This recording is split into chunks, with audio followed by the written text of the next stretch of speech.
വിവാഹത്തിന് പുറത്ത് മറ്റ് ബന്ധങ്ങൾ ഉണ്ടാകുമ്പോൾ കപ്പിൾസ് നേരിടുന്ന മാനസികവും വൈകാരികവുമായ പ്രശ്നങ്ങൾ വളരെയേറെയാണ്. എല്ലാം പറഞ്ഞ് തീർത്ത് അവർ ഒന്നിച്ചു പോകാൻ തീരുമാനിക്കുമ്പോൾ അവർ കടന്നു പോകുന്ന ഒരു ക്രൂഷ്യൽ പീരീഡ് ഉണ്ട്. പലപ്പോഴും ഈ ചീറ്റ് ചെയ്യപ്പെട്ട വ്യക്തിയുടെ മനസ്സിൽ പാർട്ട്ണർ അടുപ്പമായിരുന്ന വ്യക്തിയുമായി ഒന്നിച്ച് ചെലവഴിച്ച നിമിഷങ്ങൾ, ചിലപ്പോൾ അവരുടെ ചാറ്റിങ് അല്ലെങ്കിൽ അവർ പറഞ്ഞിട്ടുള്ള വോയിസ് മെസ്സേജുകൾ ഒക്കെ അവരുടെ മനസ്സിനകത്ത് ഇങ്ങനെ നിറഞ്ഞു നിൽക്കും. ഇതൊക്കെ തള്ളിക്കേറി വരുമ്പോൾ അവരനുഭവിക്കുന്ന ഒരു വലിയ സ്ട്രെസ് ഉണ്ട്. അവർക്ക് നെഞ്ചും തലയും ഒക്കെ പൊട്ടിപ്പോകുന്നത് പോലെ തോന്നും. ഇതൊക്കെ മറ്റാരോടും പറയാനും പറ്റില്ല. ആകെ പറയാൻ പറ്റുന്നത് ആ പാർട്ട്ണറോട് മാത്രമാണ്.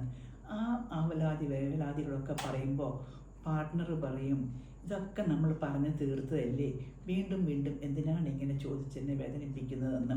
പക്ഷേ ഇവിടെ നമ്മൾ മനസ്സിലാക്കേണ്ടുന്ന ഒരു കാര്യം, ഈ മുറിവേറ്റ ആൾക്ക് അത് മുറിവ് പൂർണ്ണമായി ഹീൽ ചെയ്യുന്നത് വരെ ഈ വേദന ഉണ്ടാവും.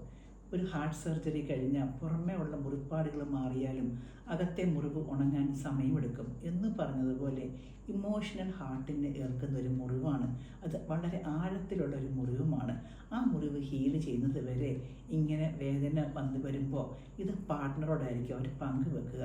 അപ്പോൾ ഞാൻ കാരണമാണ് ഈ വേദനയൊക്കെ അവർ അനുഭവിക്കേണ്ടി വരുന്നത് എന്നൊരു ആത്മബോധത്തോടെ ആ വേദനയിലൂടെ കടന്നു പോകാൻ ക്ഷമയോടെ അവരുടെ കൂടെ നിൽക്കുകയാണ് വേണ്ടുന്നത്. പറഞ്ഞു തീർന്ന് കുറേ കഴിയുമ്പോൾ അവർ ആക്സെപ്റ്റൻസിൻ്റെ ലെവലിലേക്ക് എത്തുന്നതായിരിക്കും.